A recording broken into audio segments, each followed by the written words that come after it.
start the recording.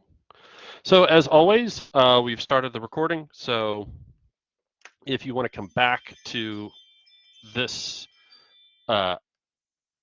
discussion, this breakdown of our first paper, you can do so. All right. So here's our agenda for the week. All right. So for the class too, we'll look at the class. Look at what you need to submit for this week, which is pretty straightforward. All right. Essentially, we're doing our first major paper, closed response 1, on the plays, on 2 of the plays of Zeta Elliott that we've read so for this first sort of month of the semester. All right, so that's the only thing that I want you to focus on this week is getting that paper. The best bet, Elizabeth, is to submit it by Sunday, if you can. Just remember, if you look on a syllabus, there are no penalties for late work, but the thing to keep in mind is we're going to transition over to week number 5 immediately on Monday once we hit the ground running. So it's very important. We'll go over that. Yes, if you've looked in the week 4 folder, it was also referenced in the week 3 folder, you have a breakdown of all of those questions, and we'll look at them. But just in the future and just in general, for any sort of major assignments, and you have an assignment sheet that you can look at, it is always, always, always, always in your best interest to read that before the class that's going to talk about it. All right, so that you already have an understanding of what you think it is and then can ask questions on top of it.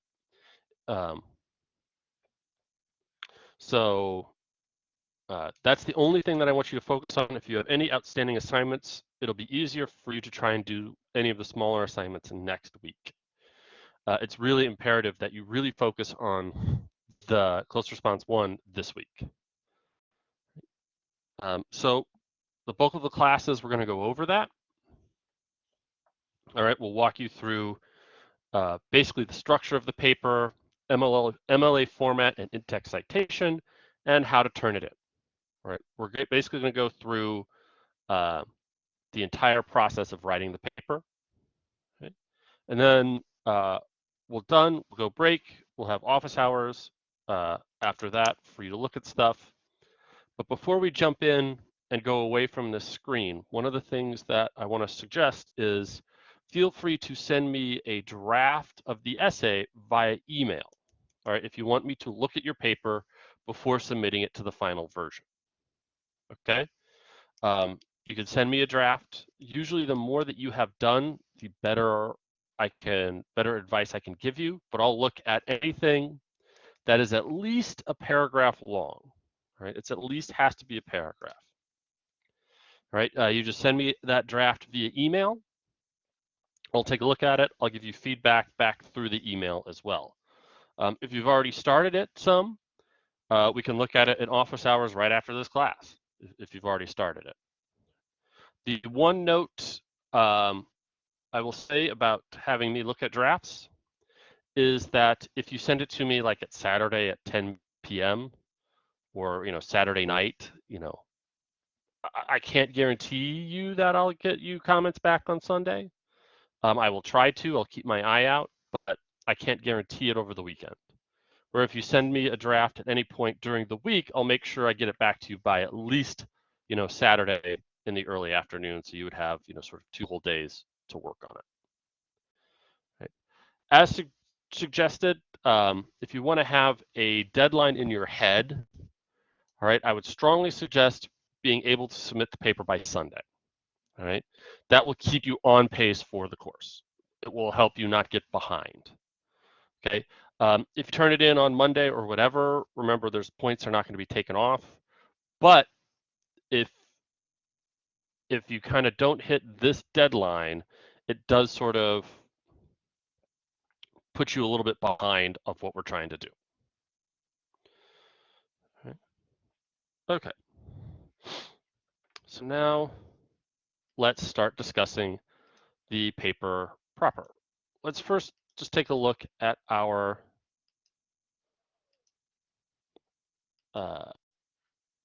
this is the one.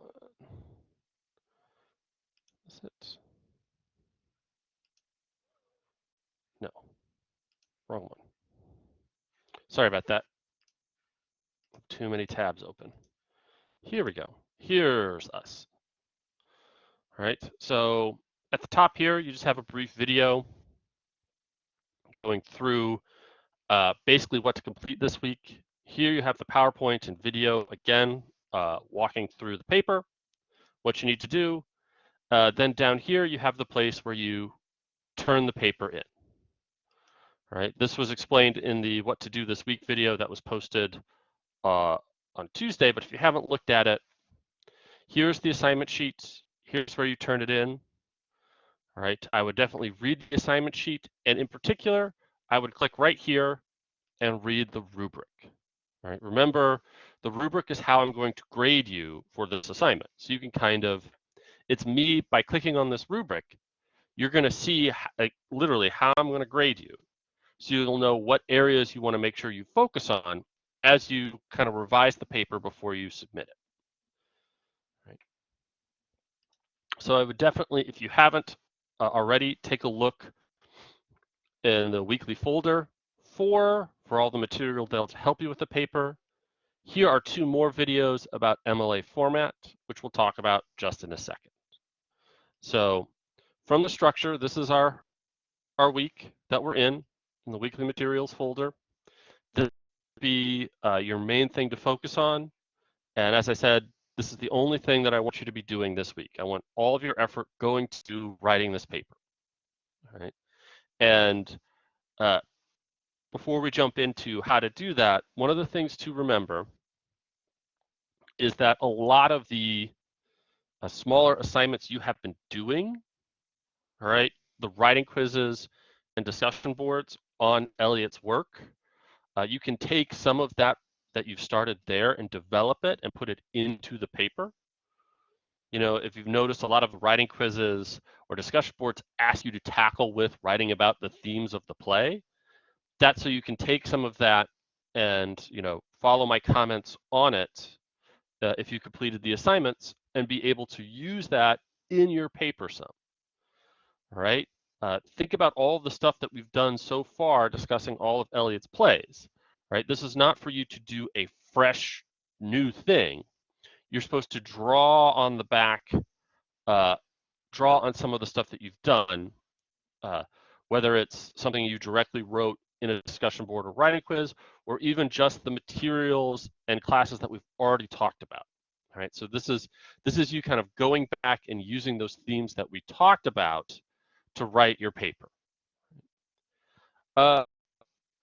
Yes, Elizabeth, but depending on my feedback to you on the particular assignment, you might need to change and develop stuff more.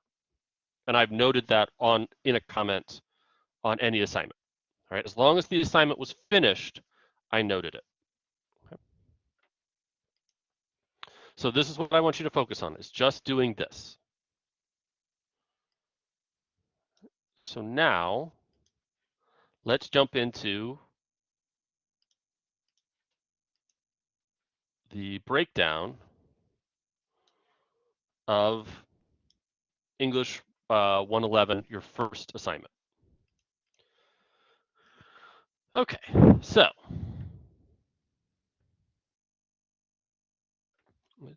first thing to remember, when you go to submit this assignment,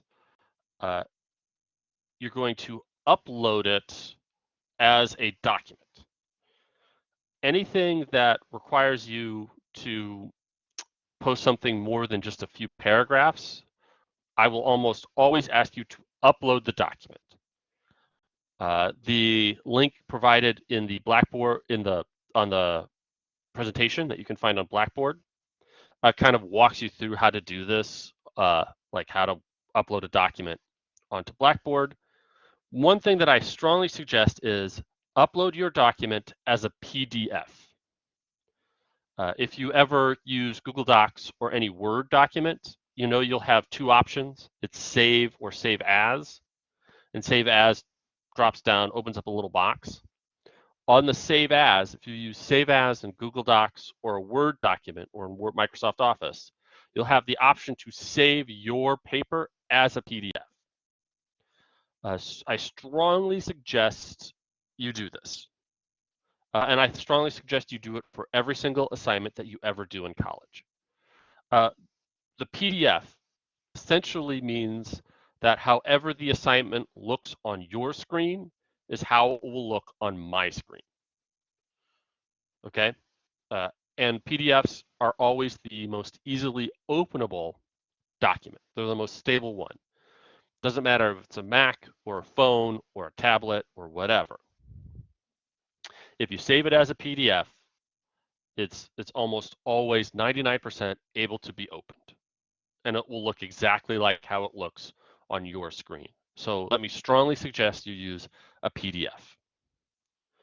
Along with the video attached here, if you go to the writing assignment section of Blackboard, at the very top of that, there's also a video to submit the assignment.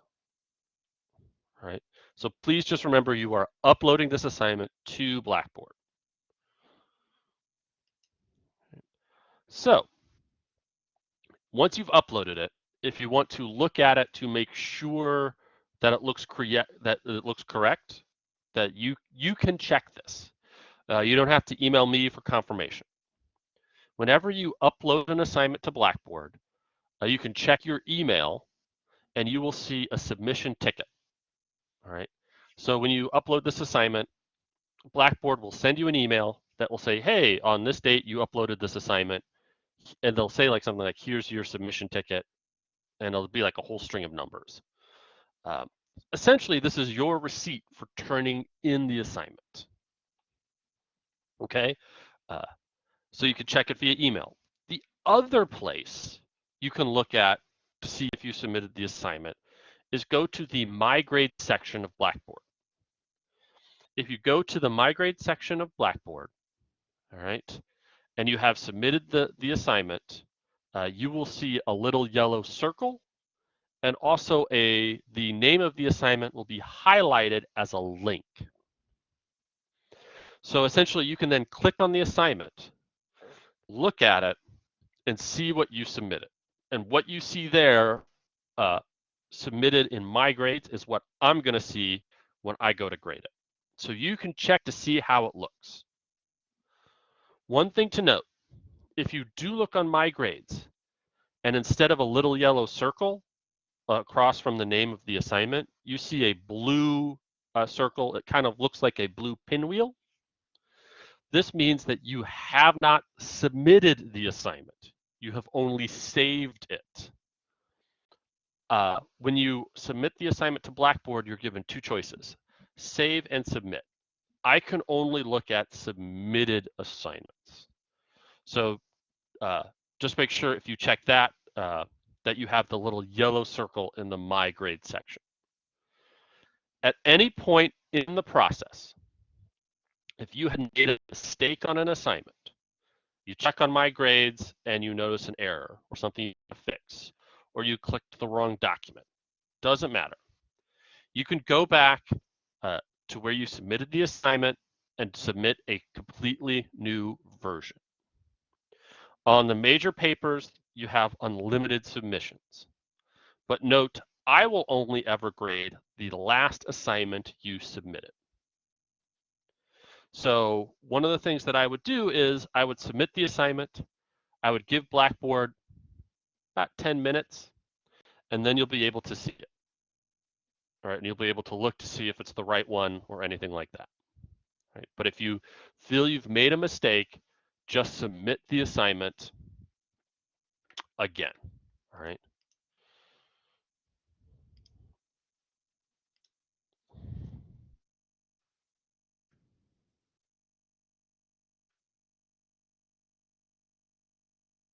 Go ahead and answer the poll for me to see if you have any questions about submitting the assignment.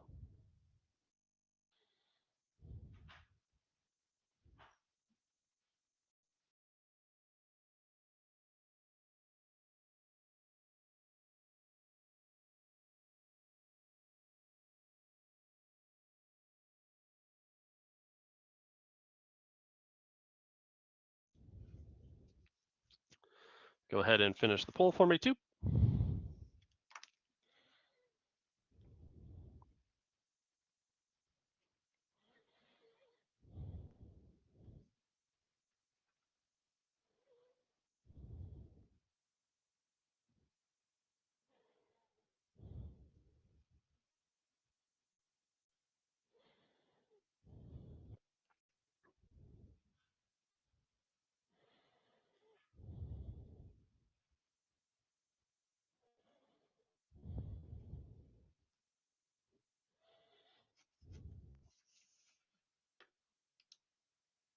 Okay, so now let's move on to MLA format. Some of you have been doing this. Some of you have shown a knowledge of doing this. Some of you haven't. So I want to spend a little bit of time here in class breaking down what MLA format is and sort of why it's important.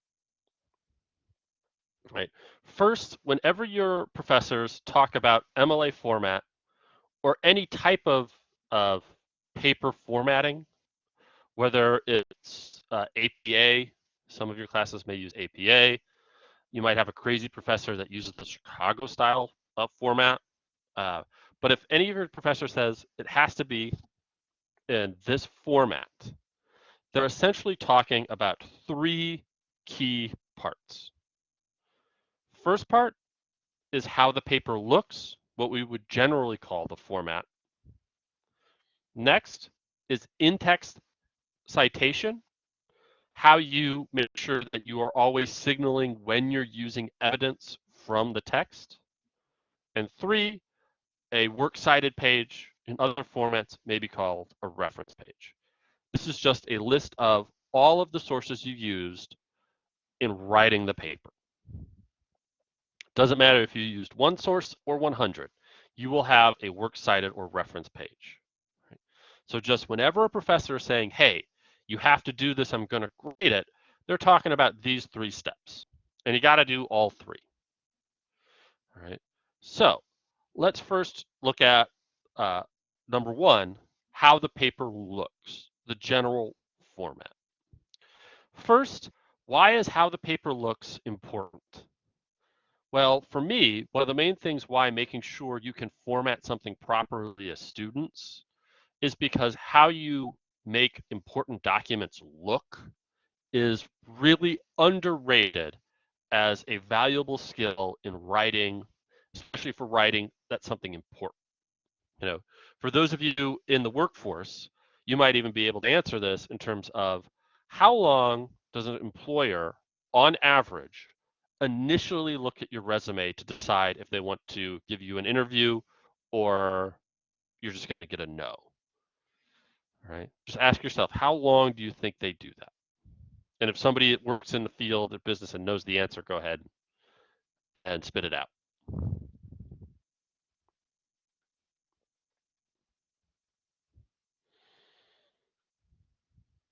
Okay. The answer is 45 seconds. That's how long, on average, an employer will look at your resume and decide if you go into a yes, to a maybe, or an absolute no pile. So a lot of that depends on how it looks. So making things look correct is an important skill. So MLA format. This is a basic example of how your paper will look when you submit it to Blackboard. All right. This is the basic, like what a first page would look like. A couple of things to note on this example here. All right. All of this stuff in the corner, your name, my name, date, title of the course, and the title of the paper that you write, that all goes on the first page only. For those of you who have written assignments that have used a cover page, MLA takes the information from the cover page and just puts it at the very top of the first page, right? Second, look at, as you've noted, the spacing, okay? MLA format does everything in double spaced, and this is the key part, with no spaces between the paragraphs. Okay? Look at the example here very closely. See how there's no extra space in between the paragraphs, or there's no extra space before or after the title, right? That's really key. One of the ways that you can check to make sure you're double spacing things correctly, all right, is if you select it all and make it single space, you will have no spaces at all in the paper. It'll be completely full. Then you can select it all again and double space it, all right? Let me tell you a little inside baseball part of what professors think. If we get a paper that has a lot of extra spaces between the title, after the title, extra spaces in between the paragraphs, the professor thinks that essentially you're trying to pad the length. We're just human, and so that's just the impression we're going to get. Whether or not you're trying to do that or not, remember, we're not in your heads. We can't know. I'm just being honest with you, is that that's what we think when we see that. You know, oh, this student is just trying to stretch to get to 2 pages because for whatever reason. So just make sure you make it look like this. Let's zoom in on the first page a little bit. All right. So on your first page at the top, again, all double spaced. All right. You'll have your name, my name, the title and section number of the course, and the day you submit the paper. Then you will have your title. Let me then suggest too, make your title something interesting. Remember, the title is the first part of your paper. So if you just do paper 1, close response 1, English paper, Zeta Elliott plays, like, you know, you're not starting off with the best impression. So go ahead and try and make your title something interesting. That's why, Elizabeth, most people do the titles last. Like, write the paper and then think of the title, right? That's a little hint, because then you'll have exactly what you said and you can make the title, you know what you wrote about, and that's why you can put the title last. All right, don't bold anything. You don't need to underline. Right, as we already talked about double space, one last thing to talk about in terms of MLA format. If you look here, right, in MLA format and most English level writing of longer documents, you're going to indent the first line of each paragraph. So now if you're coming from a background in a different language, you know, especially things like Spanish or French, have little different ways that they do this to denote a new paragraph. In English writing, it's an indentation, which means essentially the first line of every paragraph in Microsoft Word, what you should do is hit the tab button. For that first line of each paragraph, it will move it over, and then you can start and just write it as normal until you get to the next paragraph and hit tab again. And that will create this indentation. Okay, so that's sort of the last thing about MLA format, about making sure the paper looks clean and looks professional, because that sort of stuff, it does matter, you know? It's sort of like,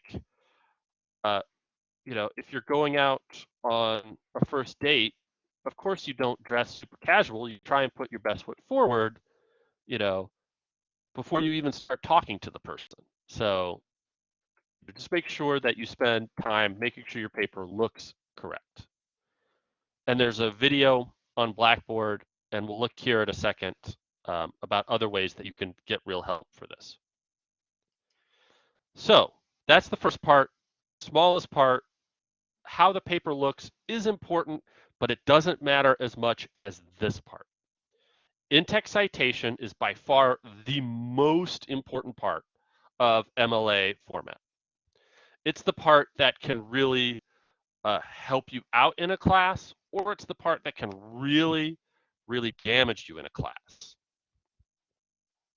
Essentially, in-text citation is when after every sentence, when you refer to summarize, paraphrase, or quote, whether you're using your own words or directly quoting from the text, after every sentence that contains information that isn't 100% yours, you do a parenthetical citation where you give the author's name and the page number. After every sentence, every time you do this. Okay. This is vitally important. This is the thing that if you don't do it, you can be accused of plagiarism. And if you don't use in-text citation, it is way easier for you to plagiarize, even unintentionally.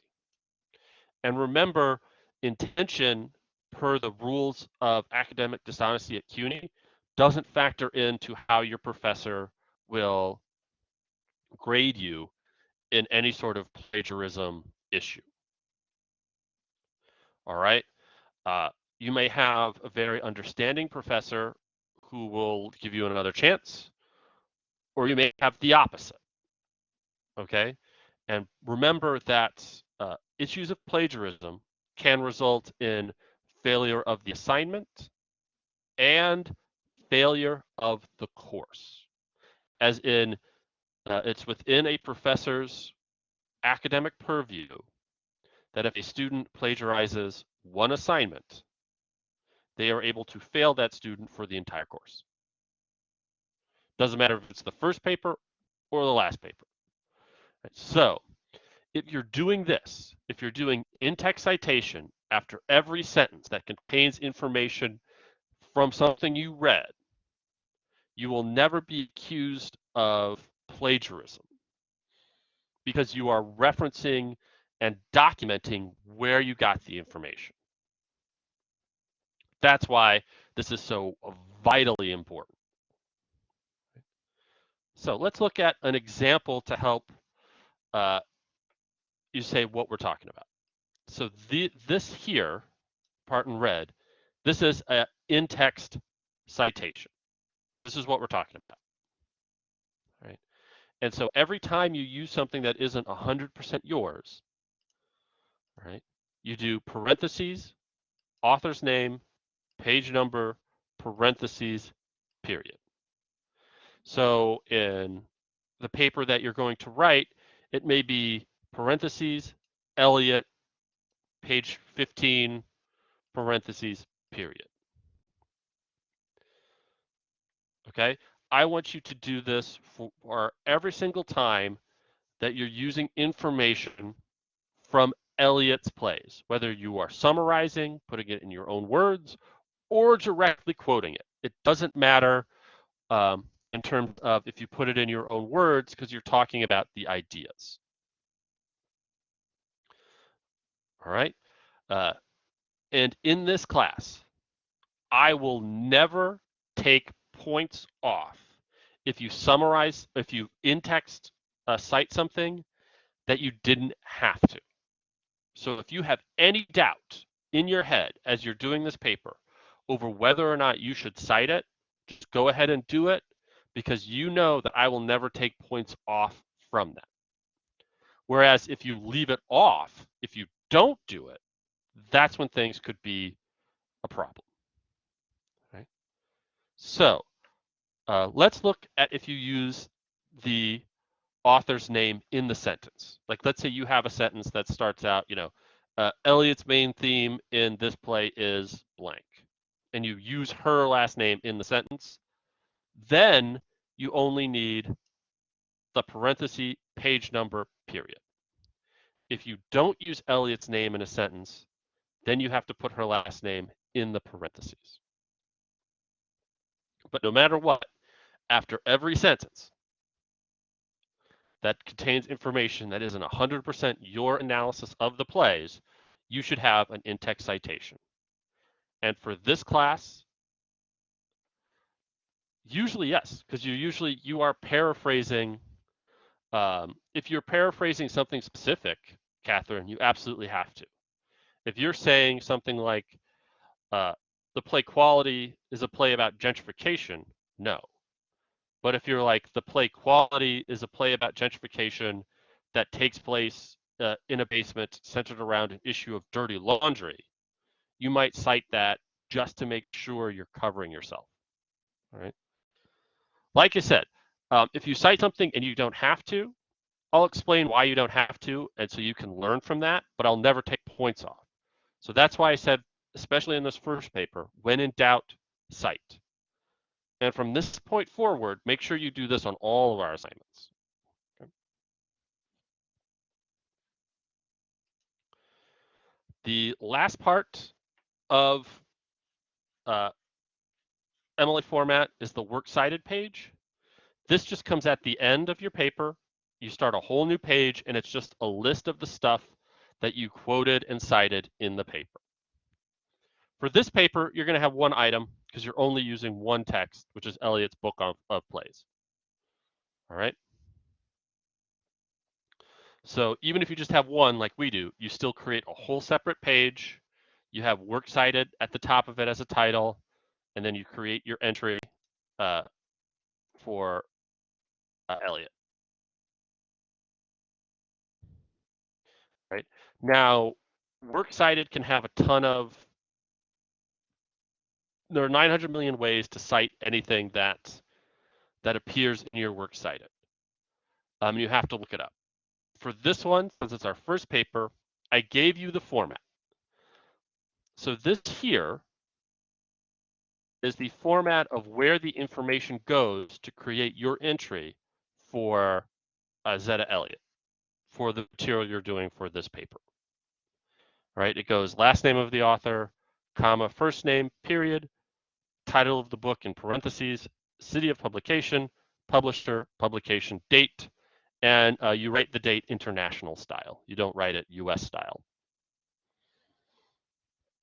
Now, to help you fill that in, I've given you here all of the information you need to create the works cited entry for Zeta Elliott.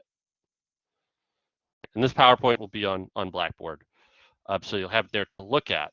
But I've given you everything here that you can make it look correct by putting it in this format. All right, so don't copy this into the paper because this is completely wrong.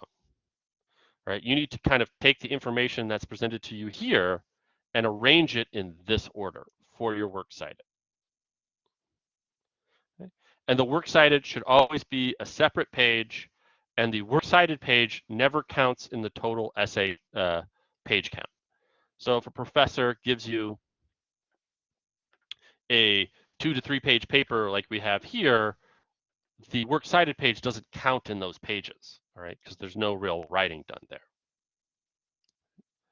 So last thing about Mla Format before we look at the real content and structure about the paper, all right, if you go to YouTube and have any questions about anything in terms of formatting the paper, double spacing the paper, whatever it is, all right, just put it in the YouTube search bar and you will pull up hundreds upon hundreds upon hundreds upon hundreds upon hundreds of videos talking about it. Right? Mla Format, Mla in-text citation, step-by-step guide. Boom, just hundreds and hundreds of it. Look at do double space your paper.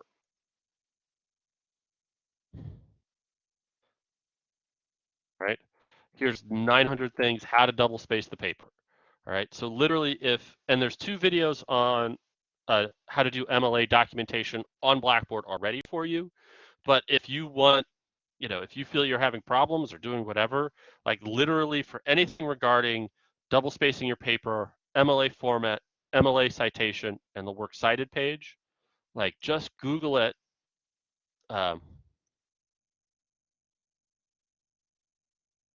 Anything involving it, and there'll just be hundreds and hundreds and hundreds of literally walkthroughs that will just walk you through the process, right? And you can do this for any of your classes. If you have a history class that wants you to do APA style citation, just do the same thing there. Just Google APA, and it will walk you through absolutely every single step of how to format your paper. right? But the key thing is that in-text citation. Okay, so let's move on to the assignment. All right. So your assignment, this assignment, close response number 1, asks you to compare 2 of the themes from 2 of Eliot's plays. Not 3, not 1, 2. Okay. Now, if you kind of look and think about the 5 plays that we've read from Eliot, one of the things that you will notice is that the plays themselves kind of have connections in a lot of ways, right? So for instance, if we look at Stash, Innocence, and Her Vow, all right, we can see that those 3 plays are all talking about some issue that is what we would call probably a feminist critique of society. You know, Eliot is looking at the relationship between men and women and how women are treated in society in Stash, Innocence, and Her Vow. And they all have a similar, you know, issue with society that they're bringing up. Whereas then if we look at quality and self-preservation, we have 2 plays that are really looking more broadly at issues of racism in society, especially racism attached to, uh, who gets to profit off of what types of attitudes we have towards race. So if you really think of it, and that's why I kind of listed broadly some of the themes that we have here from the plays, if you look, they make a lot of connections. And so what I want you to do is select 2 of these and make that connection. You can pick any 2 plays you want from uh, any of the 5. Like you don't have to pick particular ones. Okay. Theoretically, any of them you could use to compare the themes, but as I said, just remember that they kind of group together with a grouping on feminist critiques of society and then critiques of sort of racism and racial issues in society. Um, and so you're collecting 2 of these themes to analyze. Right? Now, one quick thing. Looking at this PowerPoint, all right? These themes we talked about and we developed by working together in the class, you writing on your material, doing assignments, that sort of stuff. So it's very important that the way that I've described the plays here for you work as a guide. I do not want to see any type of this language rephrased or used in your papers, right? You have to put these themes and these ideas in your own words when you write the paper. So for example, if I see women have the ability of self-empowerment in them to reshape men and women relationships in your thesis statement on your paper, you're going to lose a significant amount of points on that because you didn't even articulate what that theme is in your own words. You just copied it from my PowerPoint. Same thing too if you copy it from my PowerPoint and just kind of do a little switcheroo around of words, but more or less keep the same thing. All right. I gave you these themes to help you figure out which ones you want to choose on how to write the paper, right? But you cannot use the language or phrasing of these themes. You have to be able to articulate the themes of the plays in your own words. So just be careful about that.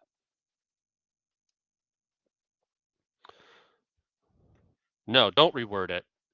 Write a wholly new articulation that comes from you, Elizabeth. Like if I see women, especially African American women, are refused justice due to blaming of them by society, like here, like that's you basically, that's not you, Elizabeth. That's a student basically taking it and just trying to jumble the words around, which is essentially in and of itself plagiarism as well. So there are 3 key areas that you want to focus on in the 2 to 3 pages. One, it's your thesis statement that comes in your introduction. Two, it's using evidence to argue and articulate your point. And then three, proper MLA format and citation. We already talked about three, so let's move on to 1 and 2. So here we have a template for essay number 1. Basically, I've given you what I want you to write in the paper for each section of the paper. So in your introduction, you're going to introduce the author and plays you selected. Then you're going to present your thesis statement. In your body paragraphs, you're going to need at least 2 body paragraphs. You're going to introduce the evidence that proves what you said in your thesis statement. And you're going to use our 3-step process for concluding evidence. Then in the conclusion, you're going to restate your thesis statement. And in the conclusion, you're going to tell me what you felt you learned from the 2 plays you selected. Okay? And that's, so in your paper's going to have an introduction, it's going to have 2 body paragraphs, and it's going to have a conclusion. And this is essentially what I want you to put in each of those sections. No more, no less. I don't want you freestyling or doing something different or doing something kind of off book. Just try and stay along to this sort of template and guide that I presented to you. All right. I always want to be very clear with my students of here's what goes where as you do the papers. All right. So let's look at the introduction. All right. In the introduction, okay, first step, you present your evidence or you introduce the author, first and last name, and then tell me what are the 2 plays that you selected to write on, and then you present your thesis statement. This is the most important part of the introduction, is your thesis statement. One of the things that we're looking at in the thesis statement, all right, is for you to express and compare the 2 themes presented in your plays. And so remember, the themes are the ideas, all right? The stuff about society that she's trying to use these characters and setting to critique. So one of the things that you want to make sure that you're talking about when you look at your thesis statement in the last line of your introduction is, are you talking about the ideas Eliot's trying to express in the play? You don't just want to talk about what happened in the play, all right? It's not about what Charity feels about her abuse. That's not a theme. The theme is how the character of Charity represents how we as society should handle abuse. Like that's a thesis statement. To help with that, all right, I completed this. All right, hold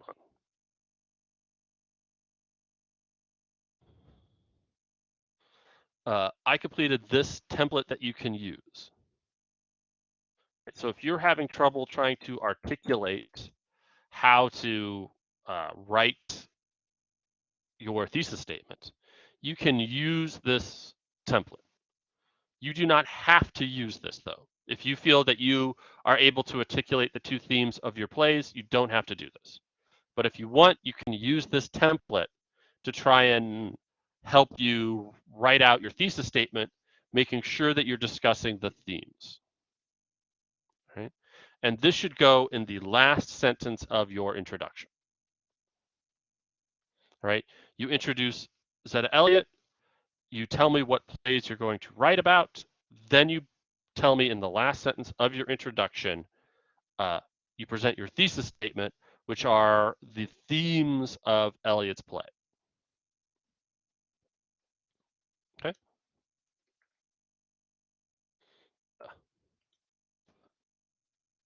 And this should go in the last sentence of the introduction.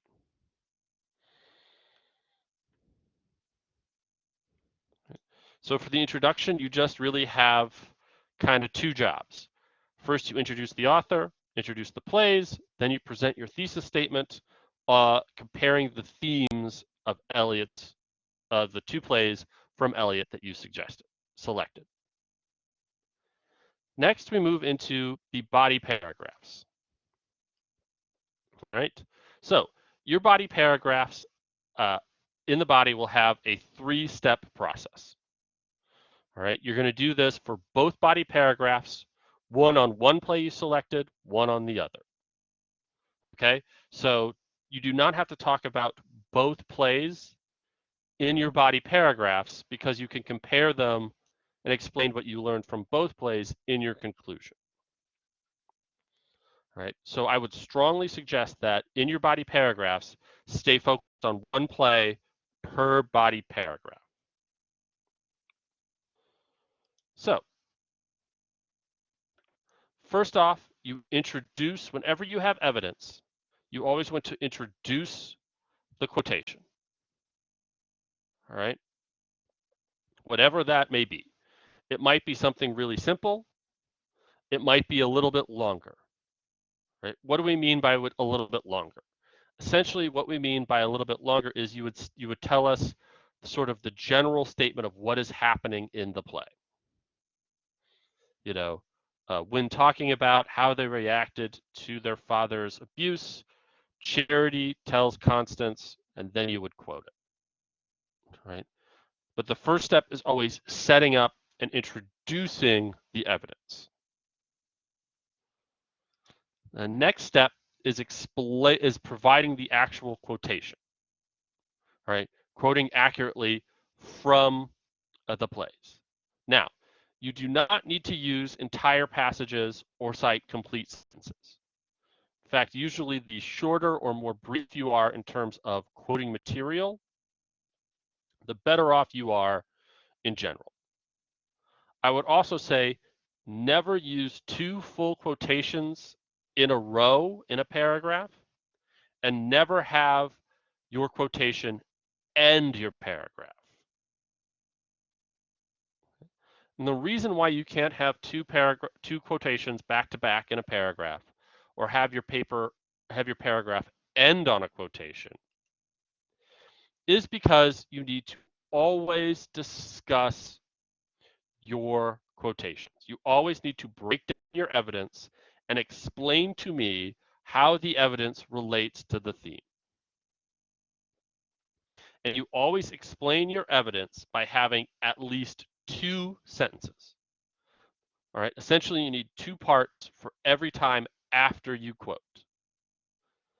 The first part of any quote in the body of your essay, you should explain specific words from the quote and what is important about those specific words in the quote and how they help us understand the play.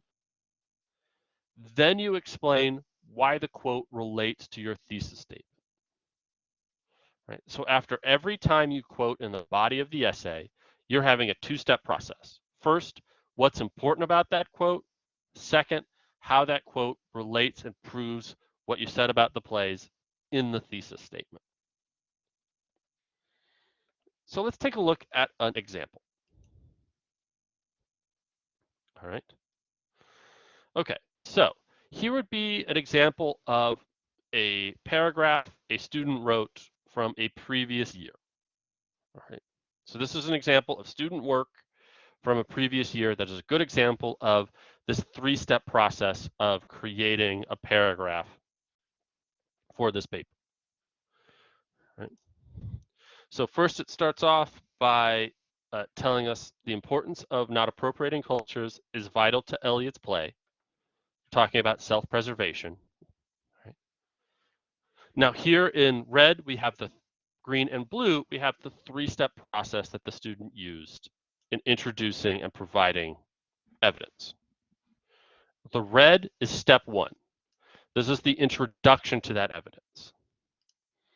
During the final moments of the play, Eliot has the character of Jack place Caesar back in the wall, which allows him to continue his journey. As the play ends, Jack tells his wife to be ready for a surprise, quoted in the the essay, all right? Then it provides the parenthetical citation saying when this happened in the book.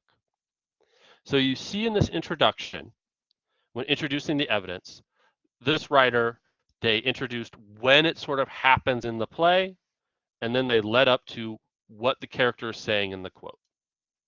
And this is what you have to do when you introduce and then quote your evidence. You got to kind of give us a lead in to tell us when exactly it's happening in the play and who is sort of saying it. All right.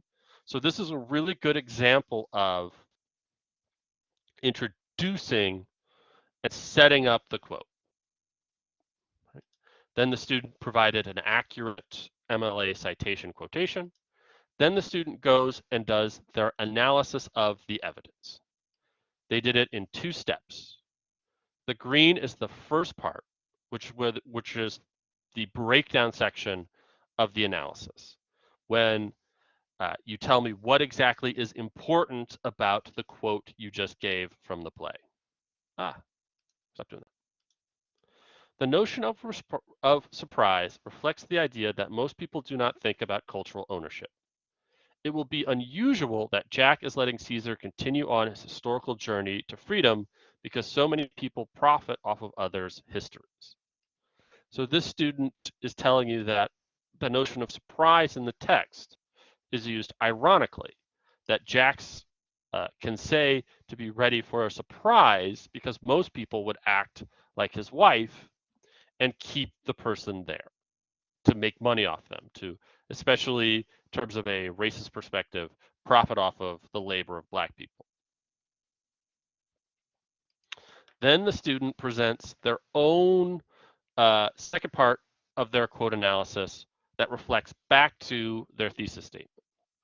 Right? The surprise also helps the audience understand that for culture exchange to happen, the dominant culture must not take ownership of the past.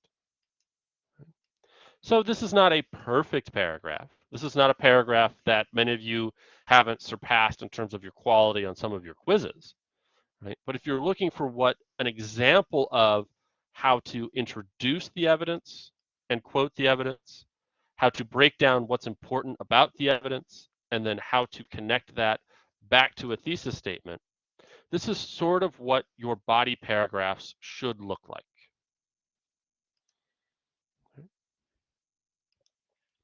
And then finally, in the conclusion, I want you to restate your thesis statement, and I want you to tell me what you learned from reading and discussing the 2 plays that you wrote about in the first part. All right. So in the conclusion, you can really kind of tell me your opinion and your feelings about the plays. All right. This is basically the structure of what I want you to write and how I want you to write it and where I want you to kind of put things.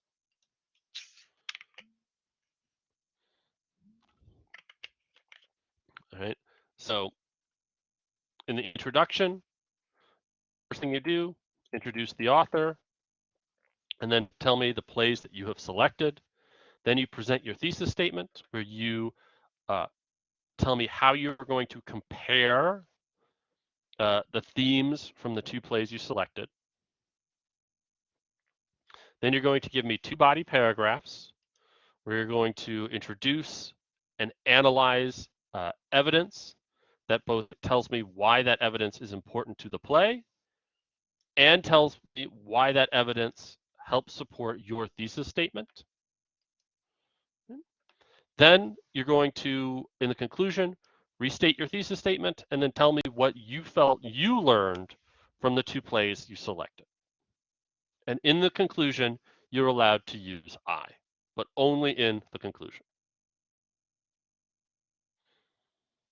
Right? So throughout this class, I'll always try and give you a strong structure of what I want you to do for every major assignment, for each section of every major assignment.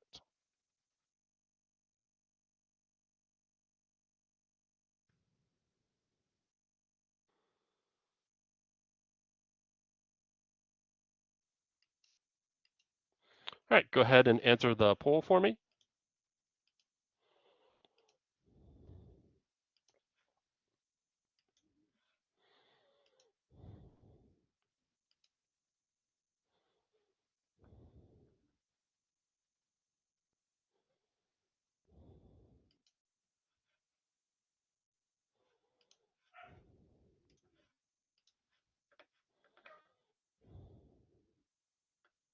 Okay, well, be safe.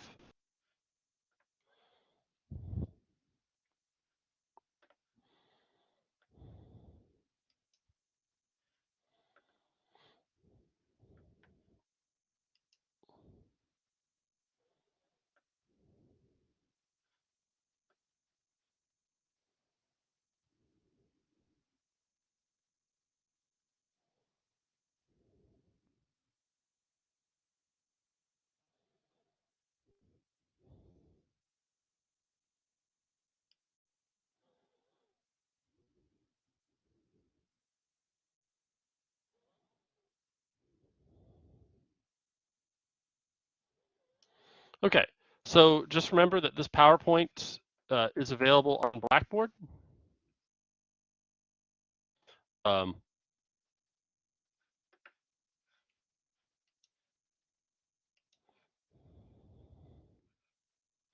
and that if you want me to look at drafts of this paper, all right, please make sure you just email it to me.